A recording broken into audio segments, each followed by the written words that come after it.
What's good, you guys? You know who it is, man. It's your boy, Mr. Relentless Lex, and I'm back like I never left this mother. Yes, Sirski. Hello, somebody. All right, so, man, we got Coming to America, 17 Weird Facts that you and I both never knew. This movie came out in 1988 with Eddie Murphy playing multiple roles of multiple characters alongside Arsenio. Well, Arsenio Hall was alongside Eddie Murphy, James Earl Jones. A lot of great actors is in this movie. Older movie, but still a classic. And we're going to check out 17 facts that you and I never knew about it. Let's get it. Spicy. Excuse me. Hey, it's Kunta Kinte! Kunta Kinte. The studio refused to make the film without a white actor. A real African prince sued, claiming Murphy stole his Wow, life. that's the number He one wasn't fact. the only one. The makeup was so good, he fooled everyone on set. Michael Jackson and Prince were supposed to make a cameo. That never Wow, happened. that would have been A fire. prince, a barbershop, a McDonald's ripoff, and one of the most beloved comedies ever made. These are 17 weird facts you didn't know about Coming to America. Now, let's go to Queens.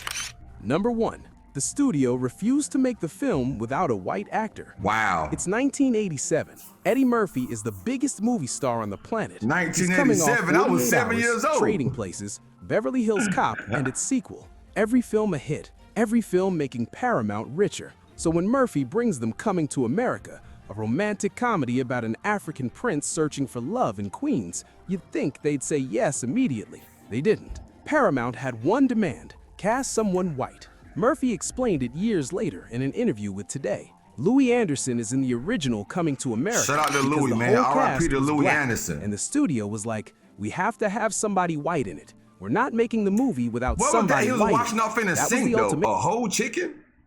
What was that he was washing off? Yes, immediately. They didn't. Paramount had one demand: cast someone white. Murphy explained it years later in an interview with Today.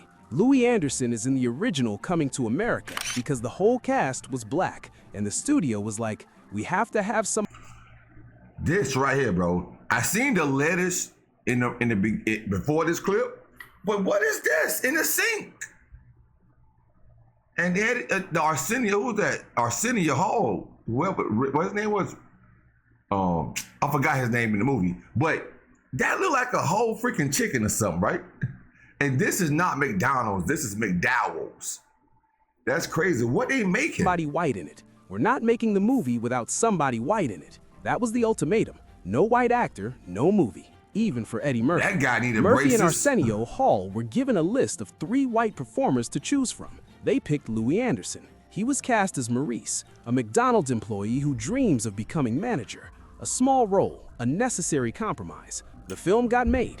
It became one of the highest-grossing movies with a predominantly black cast in history. $288 million worldwide. Whoa! Because the studio couldn't imagine $288 audiences million? showing up without a white face on screen. I want that a a woman real that's going to lion? arouse my intellect as well as my loins. Number 2. Murphy got an old lady's phone number while testing his Saul makeup. Eddie Murphy didn't just play Prince Akeem. He played 3 other characters. Clarence, the loud barbershop owner. Randy Watson, the washed-up Randy singer. Watson. Chocolate, and Saul, an Seriously, elderly chocolate. Jewish man who argues about boxing. The transformation was the work of Rick Baker, Oscar-winning makeup artist, the man behind An American Werewolf in London. Baker spent hours turning Murphy into these characters: prosthetics, wigs, colored contacts, the works. But Murphy wanted to test it. He got on a golf cart, drove around Paramount Studios, stopped at different departments, walked up to people in his Saul costume, told them in his regular voice, "Hi, I'm Eddie Murphy." Nobody believed him, not a single person. Director Landis encouraged Wow. Murphy and Hall to walk around in their prosthetics between scenes. Murphy took it further. He flirted with an elderly woman while dressed as Saul. She gave him her phone number. He ran into What? John Amos and wasn't recognized. The make Hold on, wait a minute. They dressed Eddie Murphy up so good to make him look like an older guy, to where he actually flirted with an older lady, and the older lady gave him her phone number. Shout out to the makeup artist, bro. That's fire right there. That's pepper right there. makeup was that good. Critics who saw the finished film didn't realize Murphy played the barbershop characters. Some found no comedic significance in those scenes. They had no idea they were watching the star in 3 different roles. Number 3. Michael Jackson and Prince were rumored for a dance-off cameo. There's a long-standing rumor about Coming to America. Michael Jackson and Prince were supposed to appear in the film, a cameo, a dance-off scene. What? The 2 biggest pop stars on the planet going head-to-head. It never happened, allegedly because of their schedules. But the connection was Wow, there. bro. Director John Landis had directed Michael Jackson's Thriller video, 14 minutes of horror movie homage that changed MTV. Michael versus Prince dance off would have been a blowout by Michael. Michael 10, Prince maybe 10 points. Prince 2 points. Michael 10 points. Bro, that'd have been a great experience. But we all know Michael would have took the cake on that one, though. We know that, right? We know that, bro. Michael Jackson? Man, come on, bro. Forever. Landis knew Jackson, had a relationship with him. The idea of Jackson and Prince in the same scene would have been legendary. Legendary. 1988, both artists at their peak, both known for their dancing, both rivals. A crossover moment in black cinema history, but it stayed a rumor, a what-if that never materialized. My blessing is granted. Let the courtship commence. Number 4. The King and Queen of Zamunda became the King and Queen of Pride Rock. James Earl Jones played King Jaffe Joffer. Madge Sinclair played Queen Aeolian, the regal parents of Prince Queen Akeem. Aeolian. Their chemistry on screen was Her pretty undeniable. self, bro. Disney noticed. Beautiful 6 lady. years later, both actors were cast in The Lion King. Jones voiced Mufasa, Sinclair voiced Sarabi. King and Queen that's again. fire, though. That's African pepper royalty right there. again. 2 iconic roles in an African setting, back to back. But the story has a sad ending. Madge Sinclair died in 1995 from leukemia, 1 year after The Lion King released. She was R.I.P. to 57. her, bro. Disney didn't recast Sarabi for sequels. Out of respect, James Earl Jones continued voicing Mufasa for decades. His final screen credit was Coming to America in 2021. He passed away in 2024. The King of Zamunda and the King of Pride Rock. Gone, but not forgotten. Number 5. James Earl Jones originally wanted to play a different role. James Earl Jones didn't immediately want to play King Jaffe Joffer. He had his eye on a different character, Cleo McDowell, Lisa's father, the owner of McDowell's restaurant, the man constantly Bro, dodging McDonald's That lawyer. nigga got a haircut like LeBron James, don't he? Where he got the LeBron James? Bro, that's crazy. He looked like he could be LeBron James' daddy. James Earl Jones didn't Wait immediately a want minute, to let me play see his King haircut Jaffe again. Joffer. He had his eye on a different character, Cleo McDowell, Lisa's father, the Bro, owner right of here. McDowell. That's definitely LeBron James' father right there, bro. That's got to be, bro. Forget the rest of the facial features. I'm talking about the lineup. That's what I'm talking about. Owl's restaurant, The the man receding constantly lineup is- dodging is McDonald's not lawyers. Pepper. Jones was interested in the comedic potential, the fast-talking, corner-cutting hustler building his empire. But the filmmakers had other plans. They wanted Jones for the king. Why the that lion look gravitas, like he's the still voice, alive? The commanding presence. They had to persuade him to accept the royal role. John Amos ultimately landed Cleo McDowell, and he killed it. The Golden Arches versus the Golden Arcs. Amos made that character unforgettable. Huh? The I decision remember to that. put Jones in See. royal robes paid off in ways nobody expected. It led directly to the Lion King casting 6 years later. I have a date with Lisa. Isn't that wonderful? Isn't Number that 6, wonderful? Zamunda I like was named Lisa. Lisa after was a Richard gorgeous. Pryor routine. The fictional African nation has a name with hidden meaning, Zamunda. It sounds regal, it Hey, sounds whoa, authentic, whoa, it sounds whoa. like a real place. It came from Richard Pryor. The Oh, writers wow. originally called the country Zmuda, a reference to a fictional African tribe Pryor mentioned in a stand-up routine. Director Landis changed the spelling to Zamunda, made it flow better, made it sound more like a nation. Richard Pryor was one of Eddie Murphy's comedy idols. Eddie listened to Pryor's album, That Ends Crazy, when he was 15. It inspired his decision to become a comedian. Pryor's fearlessness, his honesty, his willingness to go places other comedians wouldn't. So, naming the kingdom after a Pryor routine was a small tribute, a nod to the that was comedy good. legend That was embedded good. in the movie's DNA. Every time someone says Zamunda, they're unknowingly honoring Richard Pryor, the godfather who made Eddie Murphy possible. Number 7. John Landis created the Saul character as a response to blackface. Eddie Murphy playing an elderly Jewish man wasn't random. It wasn't just a gag, it was a statement. Director Landis had read an article about Jewish comedians performing in blackface during the vaudeville era. Callie Cantor, Al Jolson, white performers painting their faces to mock black people for laughs. Landis found it offensive, ignorant, a shameful chapter in entertainment history. Facts. So he Shout out proposed to flipping Landis, the bro. script. A black man playing an elderly Jewish man. Reverse the Wow. dynamic. Make Wow. a point through comedy. Landis pitched it to Murphy. Eddie, I'm gonna have you play an old Jew. Rick Baker got to work on the prosthetics, used his own father-in-law as the visual reference for Saul. When the makeup was complete, something unexpected happened. Murphy transformed, not just physically, creatively. Landis noticed it immediately. Once Murphy was in the Saul makeup, he became fresh again, energetic, curious, like when he was 19 years old and hungry. The makeup freed him. He wasn't Eddie Murphy anymore. He was someone else entirely, and that freedom unlocked something. Years later, the crew on The Nutty Professor confirmed Wow, what Landis bro. observed. The They Nutty loved working with Professor was Sherman crazy, Klump, though. found Eddie Murphy difficult. But when Murphy disappeared into a character, he became a different person on set. Coming to America was the first time anyone saw that transformation happen. Can you make my hair look like this? Man, what you want to make your hair look like that for? Number 8. Murphy and Landis nearly destroyed their friendship making this film. Coming to America reunited Eddie Murphy with John Landis. They'd worked together on Trading Places 5 years earlier. That shoot was smooth. Murphy was young, hungry, collaborative, a joy to work with. This time was different. Landis didn't hold back when describing the experience. The guy on Trading Places was young and full of energy and curious and funny and fresh and great. The guy on Coming to America was the Cocky. pig of the world. Oh my Pig God, of the bro. world. That's what the director called his star. Murphy had changed. He was a superstar now. Massive entourage, late arrivals, rude to crew members. Landis Wow, felt like bro, everyone that's had to kiss crazy. Murphy's ass. He wasn't having So it. Eddie flipped the script though. Eddie, he smelt himself. He looked in the mirror and said, I'm that nigga, you know? So that's crazy though. Like Eddie, bro, you still getting your feet wet, Eddie. Nah, you acting all like this, bro. Come on, man. You can't forget who you went to the top with, Ed. Come on, bro. Landis That's gave Murphy an crazy, though. ultimatum. You can't be late. If you're late again, I quit. Oh, wow. Murphy saw it differently. He felt Landis was still treating him like a kid, like the 21-year-old from Trading Places. But 5 years had passed. Murphy had grown. His career had exploded.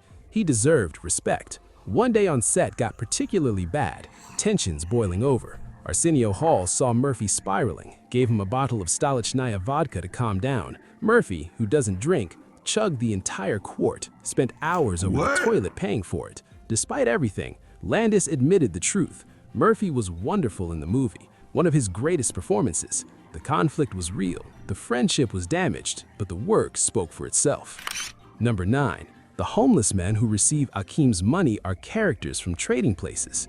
There's a scene in the film. Prince Akeem arrive in New York. They encounter 2 homeless men on the street. Akeem, generous and naive, hands them a paper bag stuffed with cash. The men are stunned.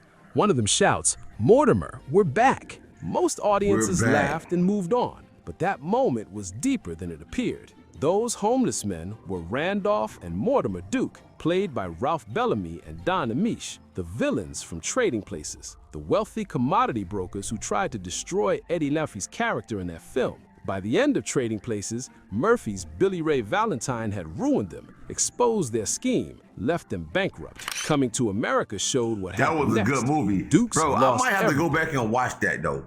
Trading Places was fire, bro. That's pepper right there. I might have to go back and watch that joint, man. It got me wanting to see it right now. I ain't gonna hold you. Hello, somebody. Ended up on the streets, and 5 years later, the same actor who destroyed their fortune handed them enough cash to start over. Mortimer, we're back. Listen closely during that Mortimer, scene. we're back. The Trading Places score plays in the background, Facts. a musical callback confirming the connection. Director John Landis actually resisted the idea at first, thought it was too self-referential, but producer George Folsey Jr. pushed for it. Murphy loved the concept, overruled Landis. The cameo stayed in. 2 separate movies, 1 shared universe, and proof that karma works both ways. Number 10. McDowell's Restaurant was a real Wendy's fans visited for decades. McDowell's, the fast food restaurant with the golden arcs, not the golden arches. Not the Big golden Mick, arches. Not the Big Mac. The Cleo Big Mac, McDowell not the insisted Big Mac, they were though. completely different. They McDonald's got me lawyers wanting me a probably Big Mac disagreed. right now or The a Big restaurant Mac, in the one of film the was two. real. A working Wendy's location at 8507 Queens Boulevard in Elmhurst, Queens. The production transformed it into Queens in the McDowell's for building. filming. When shooting wrapped, it went back to being a Wendy's. But fans never forgot. For 25 years, that Wendy's became a tourist destination. People made pilgrimages to Queens just to see where Akeem mopped floors, where Samuel Wow. L. Jackson attempted a robbery, where Lisa McDowell caught the prince's eye. The building had its own mythology. John Amos called it a historical landmark. Fans left reviews on Yelp for a restaurant that didn't technically exist. McDowell's had become more famous than the Wendy's that housed it. Then in 2013, demolition crews arrived. The building was razed, Dang, replaced bro. by a $105 million luxury apartment complex. 25 years of movie history, gone. Fans mourned online. Some traveled to Queens just to see the empty lot. The Big Mick was officially off the menu. Number 12. This was Murphy's first time playing multiple characters, and it became his trademark. Before coming to America, Eddie Murphy had only played single roles: Axel Foley, Reggie Hammond, Billy Ray Valentine. One character per film. That was the standard. Coming to America changed everything. Murphy played 4 characters: Prince Akeem, Barber Clarence, Jewish customer Saul, and Randy Watson, the tragically Randy Watson. untalented singer of Chocolate. Arsenio Hall matched Chocolate him. drop. Semi, Barbara Morris, Reverend Brown, and the extremely ugly girl at the bar. The inspiration came from Murphy's childhood idol, Peter Sellers, the British comedian who played 3 roles in Dr. Strangelove: president, military officer, mad scientist, all in the same film. Murphy had studied Sellers for years, wanted to attempt the same trick. Director John Landis noticed something remarkable. Once Murphy was in the prosthetics, he became a different person, freer, more creative. The makeup liberated him from being Eddie Murphy. The Randy technique got a became curly Murphy's kid, though. trademark. The Nutty Professor, Norvid, Vampire in Brooklyn, Bowfinger. Multiple characters became his signature move. In 2002's Showtime, Murphy played a character named Trey Sellers, a subtle tribute to the man who started it all. Coming to America was the blueprint. Everything that followed was built on what Murphy discovered in that barbershop. You must be out of your goddamn mind. Joe Louis, the greatest boxer ever lived. Number 13. The Kunta Kinte reference has a hidden connection to the cast. There's a moment in the barbershop. Saul looks at Prince Akeem and calls him Kunta Kinte, a reference to the enslaved African from the miniseries Roots. It gets a laugh. Akeem doesn't understand. The old men keep arguing, but the joke runs deeper than anyone realized. John Amos played Cleo McDowell in Coming to America. 12 years earlier, he played the adult Kunta Kinte in Roots, the same wow. character Saul just referenced. Amos portrayed Kinte during his the hair most line been the brutal same way chapters ever of his since then. enslavement, won an Emmy nomination for it. Madge Sinclair played Queen A. Leon. In Roots, she played Belle, Kunta Kinte's wife. James Earl Jones appeared in Roots: The Next Generation, played author Alex Haley's father. 3 cast members, all connected to Roots, all sharing the screen while a character jokes about Kunta Kinte. The reference wasn't random, it was a nod to the actor's history, a layer of meaning most audiences never caught. bro. Number 14. Paula Abdul choreographed the opening dance sequence at age 18. Oh, word? The film Paula opens Abdul? in Zamunda. Servants, dancers, elaborate ritual. Prince Akeem being bathed and prepared for his birthday celebration. The choreography is precise, energetic, professional. It was created by an 18-year-old Lakers cheerleader. Paula Abdul wasn't famous Wow. yet. She was working as a choreographer from music videos and dancing for the Lakers. John Landis had seen her work with Janet Jackson, wanted to meet the girl who choreographed Janet. Abdul showed up to the meeting with a briefcase. Inside, her taped Laker Girl routines, a couple Janet Jackson videos. That was it. That was her entire portfolio. She got the job. The tribal dance sequence took 2 full days to film. Abdul coordinated dozens of dancers, created movements that They felt killed both that. I ain't gonna hold authentic you, and bro. They cinematic. killed that 1 dance month routine. after Coming to America released, Shout out to Paula her debut Abdul, bro. single Straight Up dropped. A year later, she was one of the biggest pop stars in the world. She also dated Arsenio Hall after the film wrapped. Oh, Coming to wow. America launched more than just careers. Number 15. A real African prince sued claiming Murphy stole his life. In 1991, a lawsuit landed on Paramount's desk. The plaintiff was Prince Oman Oba Adel Muftau from the Ivory Coast. His claim? Murphy stole his life. Muftau said he'd come to America 10 years earlier, searching for a bride who would love him for himself. Not his title, not his wealth, just him. Sound familiar? The suit was dismissed, but Muftau wasn't alone. Murphy later revealed that multiple people sued claiming to be the real Prince Akeem. It became a recurring problem. African men would approach him in clubs, tell him he'd stolen their story, demand money. Murphy had to sit through depositions with claimants who swore the movie was based on their lives. So many lawsuits, so many claims, it became one of the reasons a sequel took 33 years to make. The legal headaches were endless. Everyone wanted a piece of Zamunda. First thing we have to do is get you out of these wet clothes. Boy, I tell you, bro, everybody's out for $1, you guys. Everybody's out for $1. That's crazy. Blacks trying to take blacks down, bro. I understand if somebody have came to America before and really tried to find love and all that, but come on, it's only a movie, bro. Y'all need to go sit down somewhere, man. That's what I don't like about people, man. Sometimes, bro. I ain't gonna hold you. Wesley Trying to Snipes was capitalize rejected from off the original, everything. but got a comeback.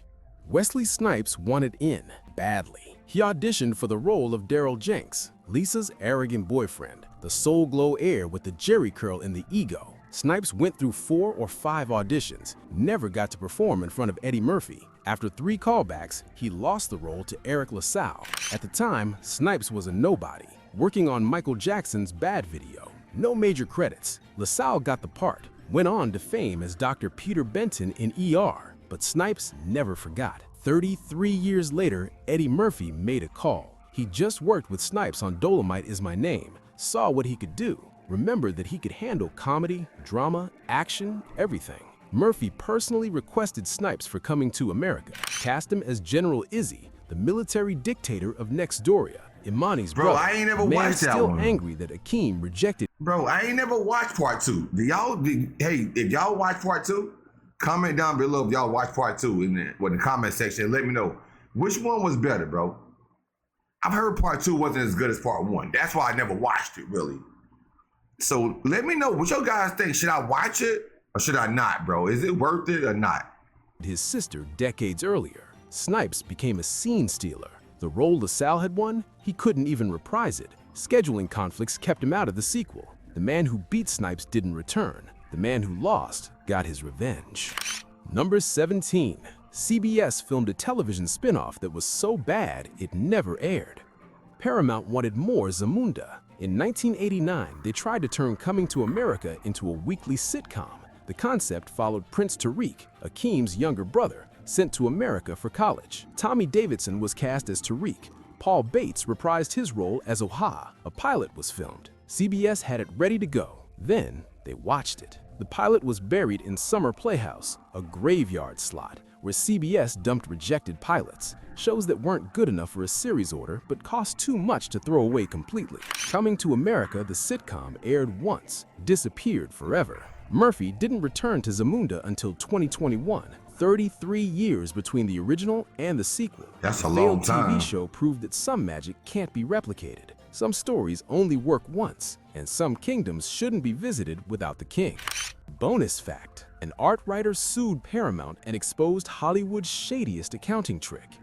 Art Buchwald was a Pulitzer Prize-winning columnist. In 1982, he wrote a treatment called King for a Day, sold it to Paramount. The story? An African king comes to America. Sounds familiar. When Coming to America became a smash hit, Buchwald sued, claimed Murphy's film was based on his work. The court agreed. Buchwald was owed money. Then Paramount did something remarkable. They claimed the film made no profit. $288 million in box office, zero profit, according to their accounting. The judge was stunned, called Paramount's net profit formula unconscionable. The case exposed what became known as Hollywood accounting. Studios use creative math to ensure films never technically make money. Writers, actors, and directors with profit participation deals get nothing. Buchwald settled for around $900,000 after 7 years of litigation, a fraction of what he deserved. Wow. But his case changed Hollywood. $900,000 is still a lot, though. See. When Coming to America was released in 2021, the credits included a line most viewers missed. Special thanks to the estate of Art Buchwald. 30 years later, Zamunda finally acknowledged its debt. Coming to America didn't just make people laugh, it made them believe. Believe a black cast could dominate the box office. Believe an African prince could be the hero. Believe Eddie Murphy could disappear into an old Jewish man and fool everyone on set. Studios wanted a certain face. Murphy gave them Zamunda. Critics gave it 2 thumbs down. Audiences gave it $288 million. So if you enjoyed this deep dive, hit like, smash subscribe, and tell us in the comments which fact. Bro, that's fire, bro. This is shout out to the who is this with this video? Let me see. Studio Spill. Shout out to Studio Spill for this great video, bro. This fire, right? That's pepper right there. You feel me? So the thing about it is this though, those are 15, plus 15 things. The title says 17 things, but they gave us a bonus. They gave us a bonus. They're still one of my favorite movies still to this day. Bro, and it's a lot of more movies with more facts from this particular page on YouTube, bro. So shout out to them. And if y'all like this, bro, I'm going to do more because they have a lot of different movies and facts and weird facts and things that we missed in the movie, watching it. And it gives me the energy to go back and watch the movie again. So tell me what y'all think, man. Make sure y'all comment, liking, and subscribing to the channel. We're on the road to 500,000, bro. 500,000. And until next time, as always, peace and love. You dig?